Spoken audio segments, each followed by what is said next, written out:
I frantically stuff Olivia's favorite purple dinosaur into her overnight bag, wedging my phone between my ear and shoulder as I zip the compartment closed. Mom, I can't thank you enough for this. The presentation is huge. It could mean everything for my career. I double-checked the list on my phone. Pajamas, toothbrush, comfort blanket, extra clothes, favorite stuffed animal. The litany of toddler necessities for just one night away feels endless. Daniel appears in the doorway of Olivia's room, tapping his watch. Jess, we need to go. Traffic's already building up. I nod, mouthing 1 minute as my mother's voice crackles through the phone. Of course, Jessica. Family comes first, I've always said that. There's a note of something in her voice I can't quite place, but I brush it aside. After 6 years of financial support, surely one night of babysitting isn't too much to ask. We'll be there in 20 minutes, I promise. Ending the call and shoving my phone into my pocket. Daniel hefts the diaper bag over his shoulder. Everything okay? Perfect, I assure him, scooping up our sleeping toddler from her playmat. Her warm weight against my chest steadies my racing heart. Mom will help. She always does when it really matters. The drive to my parents' suburban home fills me with a familiar mixture of hope and unease. Golden afternoon light filters through oak trees lining their street as Daniel pulls into the driveway. In the rearview mirror, Olivia's peaceful face reminds me why tonight matters so much. The promotion would mean better preschool options, a college fund that actually grows, stability. Ready? Daniel squeezes my hand, his eyes reflecting the same determination I feel. I nod, slipping out of the car to unbuckle Olivia while Daniel grabs her overnight bag. My mother opens the front door before we reach it. Her smile freezes when her gaze lands on Olivia's pink duffel bag. What's this? My mother's voice drops several degrees. Mom? Confusion knots in my stomach. Olivia's things for tonight, remember? My presentation? My mother's arms cross tightly over her chest.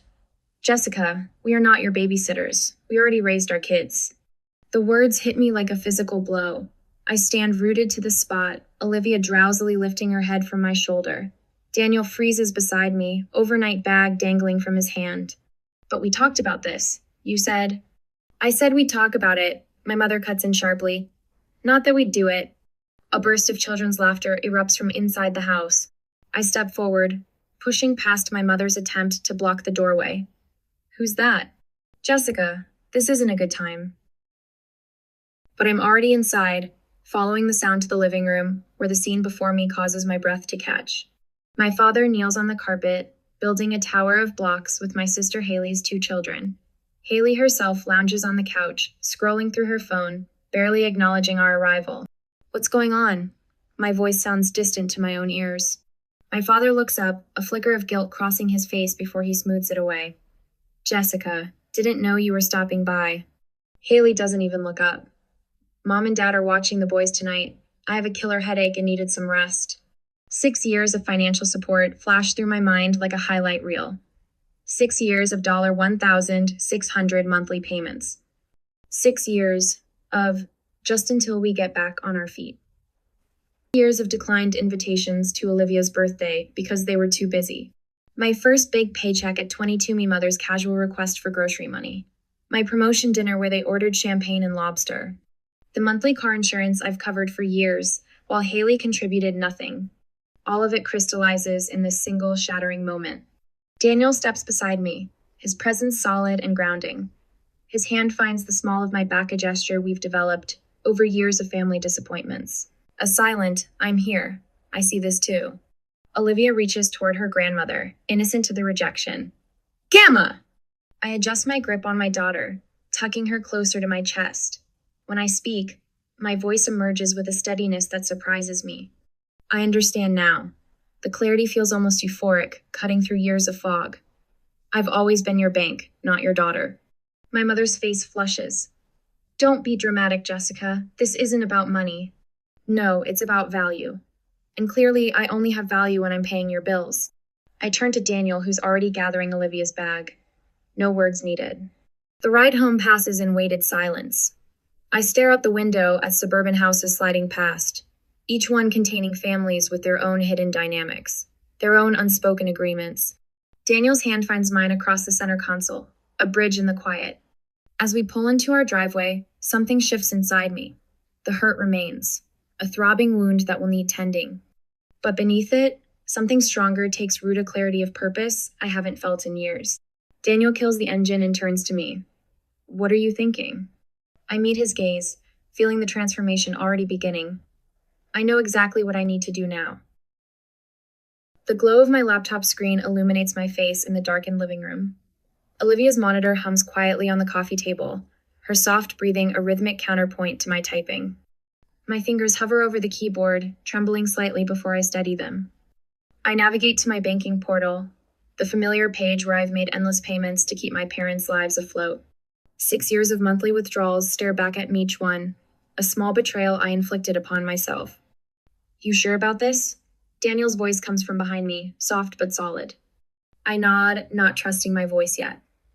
On the screen, I've pulled up the automatic payment for my parents' rent. $1,200 monthly, scheduled like clockwork. The cursor blinks on the cancel payment button. Completely sure, I whisper and click. A warning appears. Are you sure you want to cancel this recurring payment? I've never been more sure of anything. Click. The utilities follow. $240 for electric and water, $180 for their phone plan, $210 for car insurance. Each cancellation feels like cutting a cord that's been wrapped around my chest for years, allowing me to breathe a little deeper with each severed tie.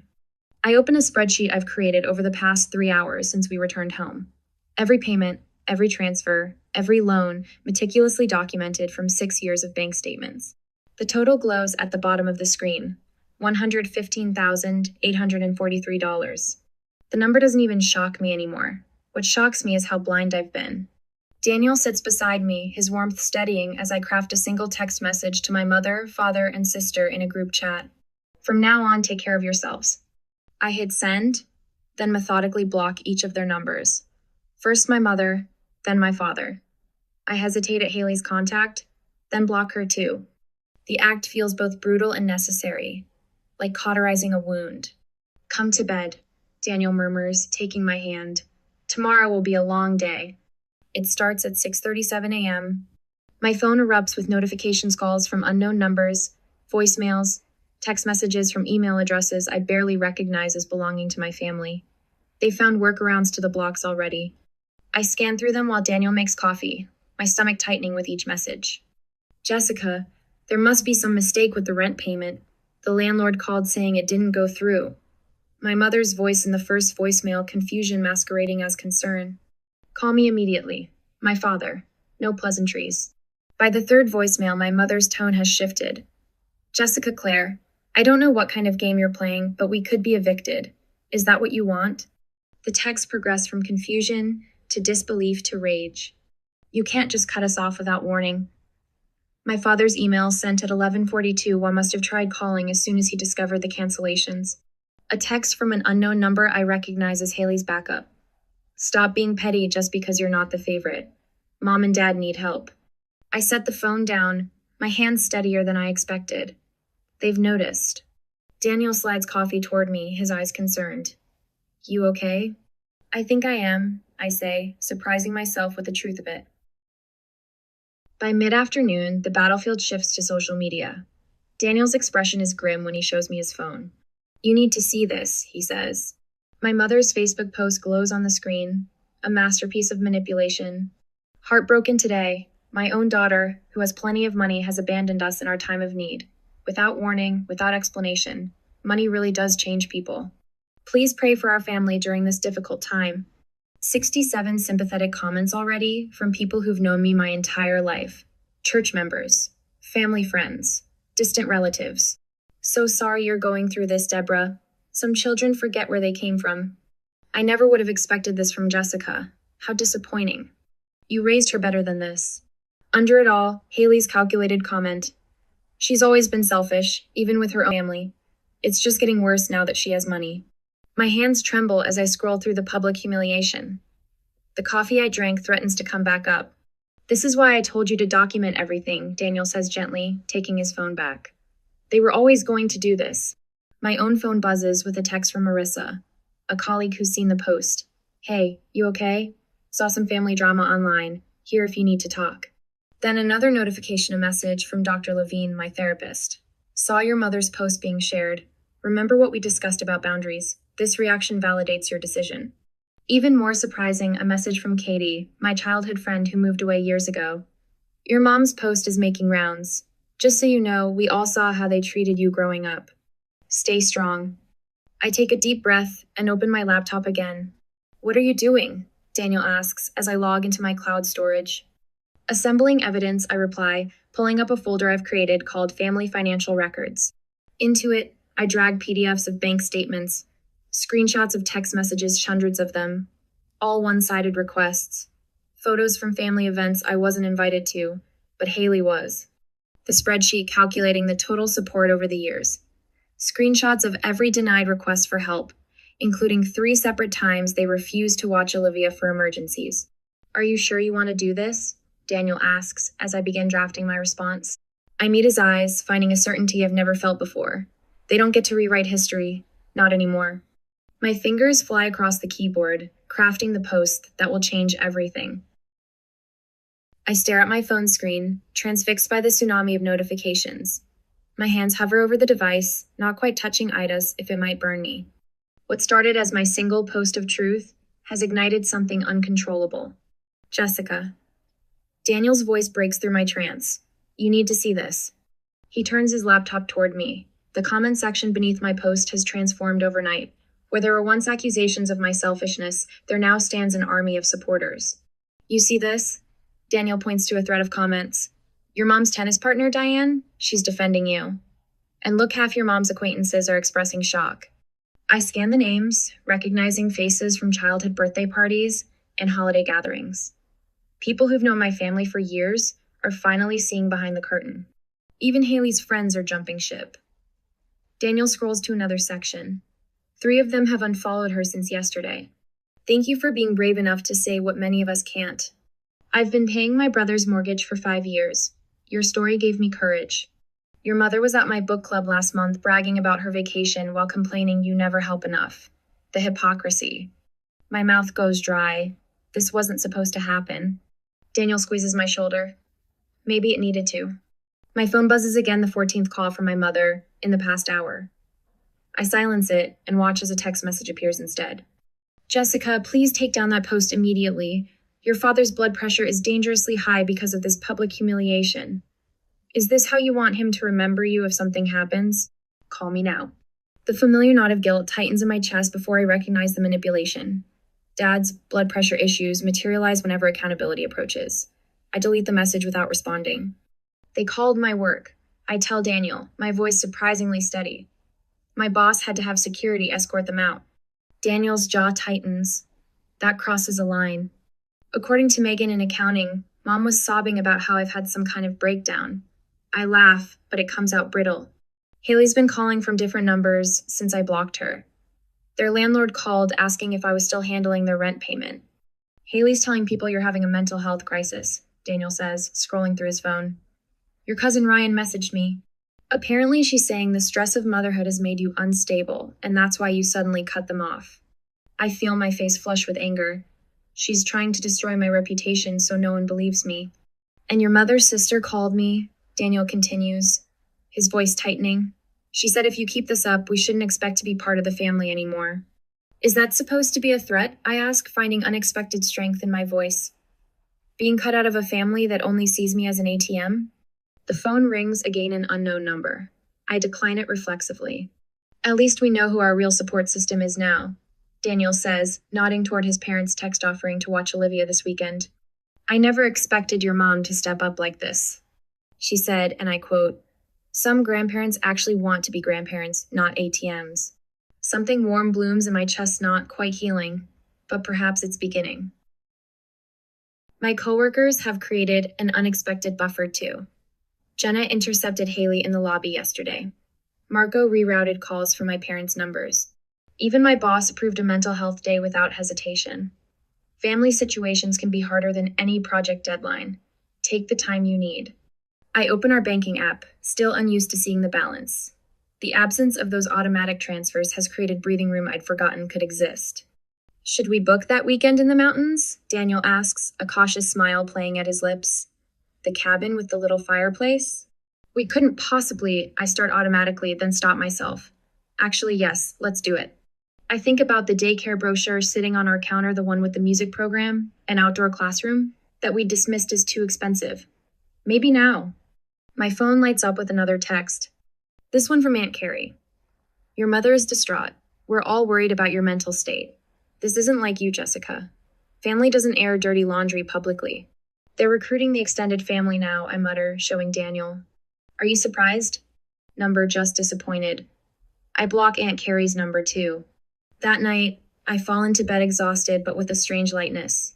For the first time in years, I fall asleep without calculating how to stretch our budget to cover someone else's expenses. I don't dream of bounced checks or desperate phone calls. I sleep for 7 uninterrupted hours. In the morning, I open our banking app, staring at numbers that no longer dwindle to nothing before each payday. What are you thinking about? Daniel asks, sliding a cup of coffee beside me. 3 weeks ago, that daycare with the music program seemed impossible. I gestured toward the brochure on our counter. Now we could actually afford it. I've just run the numbers. Daniel grins. And the weekend trip to the mountains? The cabin with the little fireplace? We couldn't possibly, I start automatically, then stop myself. Actually, yes, let's do it. This is what normal people do, Daniel says softly. They use their money for their own families. I nod, the realization still strange and wonderful. I've booked my first therapy appointment too. Dr. Chen had an opening next week. I wake to 14 new voicemails and a text from the hospital with Dad's name mentioned. My heart contracts painfully until I notice the timestamp. 3:17 a.m. A quick call to the hospital confirms my suspiciono Richard Taylor was admitted last night. Enough. I place my phone on the kitchen counter and look at Daniel. I need a new number. He nods, already reaching for his keys. I've been researching home security systems too. You don't think they'd... I don't know what they do anymore, he says grimly. That's the problem. 3 days later, I'm sitting with my new therapist, Dr. Chen. The guilt is still there, I admit. Like I've violated some fundamental law of nature by not setting myself on fire to keep them warm. She nods. That guilt was installed intentionally. It's their most effective control mechanism. My mother showed up at my office again yesterday. Security had to physically block her. And how did that make you feel? Mortified, then angry. I straighten my spine, then certain. I tell her about Daniel confronting my father in the office parking lot, about the cease and desist letter now drafted by a family law attorney, about the locks I've changed and the security cameras we've installed. You're building boundaries, Dr. Chen observes. Not walls, but a healthy perimeter. Later that evening, as Olivia plays with blocks on our living room floor, I open my laptop one last time. My finger hovers over my social media accounts, the battlefield, where this war began. With 3 clicks, I deactivate everything. The silence feels sacred. Daniel sits beside me, wrapping an arm around my shoulders. You okay? Better than okay. I lean into him, watching our daughter stack red and blue blocks into a tottering tower. I'm free. The tower collapses with Olivia's delighted shriek. Without hesitation, she begins rebuilding, this time with a wider, stronger base. I smile at the metaphor life has literally placed before me. Sometimes everything has to fall apart before you can build something that will actually stand. My new phone sits silent on the coffee table. No demands, no guilt, no manipulation. Just the space to breathe, to rebuild, to fortify, to finally live. I stare at my phone, finger hovering over the delete button. An unknown number, but the message makes the sender crystal clear. You've destroyed your family. I hope you're happy with yourself, you selfish bitch. Another one of my mother's friends. I've gotten 6 of these this week alone. I delete it and set my phone face down on the kitchen counter. Through the window, I can see Daniel pushing Olivia on the swing set we installed last weekend, something we could suddenly afford after I stopped paying my parents' rent. The neighborhood gossip reached a fever pitch last month when my parents held a garage sale. Their pristine Italian leather sectioned the one I'd unknowingly financed at on their driveway with a $900 price tag. Mom's designer handbag collection, Dad's golf clubs, the tangible evidence of where my $1,600 monthly payments had actually gone. They're looking for jobs, Sarah told me yesterday at the supermarket, her voice a practice whisper. Sarah, me mother's tennis partner for 15 years, couldn't quite meet my eyes. Your dad had an interview at the hardware store. Your mom's applying at the call center. I nodded, keeping my face carefully neutral as I selected apples. That's good to hear. What I didn't say, it's been 2 months. It took them exactly 8 weeks to exhaust their emergency options and face reality. What I didn't say, they're in their early 50s, not 70s. They should have been employed all along. What I didn't say, Haley finally had to start paying for her own children's expenses. I drop a handful of cherry tomatoes into the salad bowl, the knife steady in my hand as I slice cucumbers. My movements feel deliberate, confident. 3 months ago, my hands would have trembled with anxiety over what my family might need next. The doorbell rings. Through the peephole, I see Mrs. Lowell from church, clutching a casserole dish. Her expression pinches with disapproval when I open the door. Jessica. Her voice drips with manufactured concern. I thought your family could use a meal, what, with everything going on? Translation. I'm picking sides and it's not yours. That's thoughtful, but we're doing fine. I don't invite her in. We're actually having my boss over for dinner tomorrow. I received a promotion last week. Her eyebrows lift. I hadn't planned to share that detail, but the satisfaction of seeing her surprise outweighs my usual privacy. A promotion? That's, she struggles, unexpected. Of course it is. Who would promote the terrible daughter who abandoned her poor, struggling parents? What Mrs. Lowell doesn't know, I'm working 10 fewer hours per week now that I'm not managing my parents' financial crises. My productivity has skyrocketed. My ideas flow uninterrupted by frantic calls about overdrawn accounts and missed utility payments. I take the casserole because it's easier than refusing. Please thank your prayer group for their concern. I know they're praying for me, praying I'll see the error of my ways, praying I'll return to being the family ATM. After she leaves, I scrape the casserole into the trash. Petty, perhaps, but cathartic. That night, after tucking Olivia in, I find Daniel in our bedroom holding a framed photo. It's from my college graduation, me in cap and gown, flanked by my beaming parents. Before their demands escalated. Before the monthly payments became non-negotiable. You okay? He asks, catching me staring. I found myself crying over these yesterday, I admit, sitting beside him. Not because I miss them exactly, I miss who I thought they were. Daniel sets the photo in the drawer of his nightstand instead of back on the dresser. A small gesture, but it speaks volumes. We're making space for new memories. The following weekend, I open a dedicated college fund for Olivia. The first deposit, $1,600, feels momentous. Every month from now on, the money that once disappeared into my parents' bottomless needs will secure my daughter's future instead. Gamma? Olivia asks occasionally, her small face curious. See Gamma today? Each time, the question cuts deep. Not for me, but for her. She's innocent in all of this, too young to understand the complexities of adult relationships gone toxic. Not today, sweetheart, I tell her, redirecting her attention to blocks or books or the backyard swing. In therapy, I'm learning this isn't selfish, it's protection. My therapist nods approvingly when I describe enforcing boundaries with the church ladies, with old family friends, with the flying monkeys my mother dispatches to guilt me. You're rebuilding your identity, she tells me. The caretaker role was consuming you. Now you're discovering who Jessica is when she's not responsible for everyone else's choices. Who Jessica is. A woman who sleeps through the night without anxiety, dreams about unpaid bills. A mother who's present for bath time instead of on the phone, resolving someone else's crisis. A wife who has energy for date nights. A professional who's being recognized for her talents. The most unexpected consequence. I like this version of myself. Last week, I ran into my high school English teacher at the grocery store. She pulled me into a fierce hug.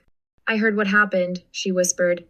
My sister did the same thing to me for years. Walking away saved my life. I hadn't known there were others. That there was a name for this financial abuse. That the cold clarity I felt that day in my parents' living room wasn't unique to me. I was never the problem. I tell Daniel later that night, the revelation's still fresh. All these years, I thought if I just gave enough, did enough, it would fix everything. He pulls me close. You fixed the one thing you could control, your own participation in their system. Outside, spring unfurls across our small yard. We're planting a garden this weekend. Growing things that will nourish us, that will still be here next season. Roots extending into the soil, boundaries clearly marked with neat wooden frames. The envelope sits on my kitchen counter for 3 days. No return address, but I recognize my mother's handwriting instantly, the looping curves of my name, the slight tilt to the right. For 8 months, our only contact has been through lawyers and mutual acquaintances. You don't have to open it, Daniel says, sliding a cup of coffee across the counter to me. His eyes reflect the same caution I feel. It's your choice. I run my finger along the sealed edge. What if it's another manipulation? Then you close it and throw it away. He kisses my forehead. You've gotten pretty good at that. When I finally tear it open after Olivia's bedtime, the letter inside isn't what I expected. 2 handwritten pages, no accusations or demands for money. Instead, words I've never heard from my mother. Genuine remorse without a hidden agenda. I never saw what I was doing to you. I took and took until there was nothing left, and then I was angry when you stopped giving. I'm sorry, Jessica. I call my therapist the next morning. People can change, Dr. Lynn tells me during our emergency session. But real change leaves evidence. Look for consistent actions over time, not just pretty words when they want something. I draft my response carefully. A coffee shop meeting, public location, clear time limit. When she replies agreeing to all my terms without argument, something shifts inside me. It's the first boundary of mine she's ever respected. Cafe Meridian buzzes with mid-morning customers when I arrive 15 minutes early. I choose a corner table with a clear view of the door and order a black coffee I probably won't drink. My mother appears in the doorway exactly on time, and I almost don't recognize her. Gone is the highlighted hair, the designer purse. Her clothes are simple, practical. She's aged years in 8 months. She spots me and freezes, hand clutching the strap of a fabric bag that's replaced her usual leather tote. I don't stand, don't wave. She makes her way through the tables, her movements hesitant. Jessica. She hovers by the empty chair. You can sit, I tell her, my voice steadier than I feel. She does, placing her hands flat on the table, then withdrawing them to her lap. The nervous gesture is so unfamiliar, it catches me off guard. My mother has always claimed space confidently. Before we start, I say, I need to be clear. This is a conversation, not a reconciliation. I have boundaries that aren't negotiable. This ends the moment I feel manipulated. I expect resistance, the flash of indignation I've seen countless times. Instead, she nods. I understand. The server approaches, and my mother orders a plain tea. No special instructions, no complaints about the menu. Another unfamiliar behavior. When we're alone again, I don't soften my approach. You took over $100,000 from me over 6 years. You prioritized Haley's children while rejecting mine. You publicly shamed me when I stopped paying your bills. Tears well in her eyes, but she doesn't deflect. Yes, I did all of that. Her admission hits me with physical force. After years of denial and gaslighting, the simple truth spoken aloud feels radical. Your father still refuses to acknowledge any of it. She continues, voice trembling. He says you owed us for raising you. Haley is starting to see things differently, though. The last few months have been educational for her. I take a sip of my coffee, finding it's gone cold. Did you ever actually love me? Or just what I could provide? The question hangs between us, raw and bleeding. My mother's face crumples. I love you, she whispers. I just didn't know how to love you properly. I confused love with what I could get from you. She wipes at her eyes. That's not an excuse. The server delivers her tea. We sit in silence as she unwraps the tea bag, her hands shaking slightly. Even it's a big if we have any relationship moving forward, I have conditions, I say when she looks up again. She nods, waiting. No financial support from me, ever again. Not a dollar, not a loan, not in an emergency. I count the points on my fingers. Daniel and Olivia are my primary family. They come first, always. You'll need to attend family therapy sessions before regular contact resumes, and I need you to publicly acknowledge how you treated me all these years. My mother stares into her tea. I can see the struggle playing across her face, the words she wants to say but is forcing herself to swallow. I understand, she finally manages. It will be difficult, but I'll do it. Dad won't, I state, already knowing the answer. Number. She shakes her head. He refuses to meet or apologize, says you'll come to your senses eventually. A familiar anger flickers, but it lacks the burning intensity it once had. And Haley? She's trying in her way. She asks about you sometimes, but she's still defensive. The family is fracturing along new lines, those willing to face reality, and those clinging to the old dynamic. I find I don't mind the incomplete resolution. Some relationships may never heal, and that's okay. If we move forward, I say, I set the terms. I decide when and where we meet. I decide if and when you see Olivia. I'd like that, she says, hope flickering across her face. To see Olivia again. When you think it's right. You'll need to prove yourself first, I tell her. Regular updates on your progress. Consistent therapy. No financial discussions, period. She nods, fingers curled around her mug. I'm working at the community college now, administrative assistant. It's not much, but it's something. For the first time in our adult relationship, I see my mother as a person rather than an obligation. The realization doesn't flood me with warmth or forgiveness, but it does bring a certain peace. She's finally seeing me as a person too, not a resource to be depleted. Time's up, I say, checking my watch. Our agreed 30 minutes have passed. As we stand to leave, she makes no move to hug me, respecting yet another boundary. Thank you for meeting me, she says instead. I nod, gathering my purse. We'll see. Walking to my car, I feel lighter. Not healed, not reconciled, but no longer haunted. Whatever happens next, I'm the one holding the power not out of vengeance, but out of self-protection and hard-won wisdom. Some bridges can be rebuilt, others need to stay burned. Knowing the difference is its own kind of freedom. I trace my finger along the freshly painted wall of our new living room, still marveling that this space belongs to us. A homier home with Daniel's name and mine on the deed. The morning light streams through windows that don't face another apartment building, but instead reveal the small maple tree in our yard that will shade Olivia's playset next summer. Did you decide where you want this? Daniel balances a framed photo in his hands, his expression softening as he studies the image of us from last Christmas, the three of us laughing. Olivia's chubby hands clutching her new stuffed giraffe. By the stairs. I take the frame, feeling its solid weight, where we'll see it every morning. Our wall of photos tells the truth of our family now. No forced smiles hiding resentment. No obligatory portraits including people who saw me as nothing but a walking checkbook. Just the people who genuinely love us. My phone buzzes. My mother's name appears on the screen, not blocked anymore, but carefully managed. Same time Saturday, her text reads. I found a book Olivia might like. I type back. 10 a.m. works. Remember Daniel will be there too. The boundaries hold. 1 supervised visit per week. No financial discussions. No criticism. My mother works as an office administrator now, lives in a modest apartment she can actually afford, and follows my rules if she wants to see her granddaughter. I check my other notifications. 3 new comments on my latest blog post. Breaking the chains of financial caretaking.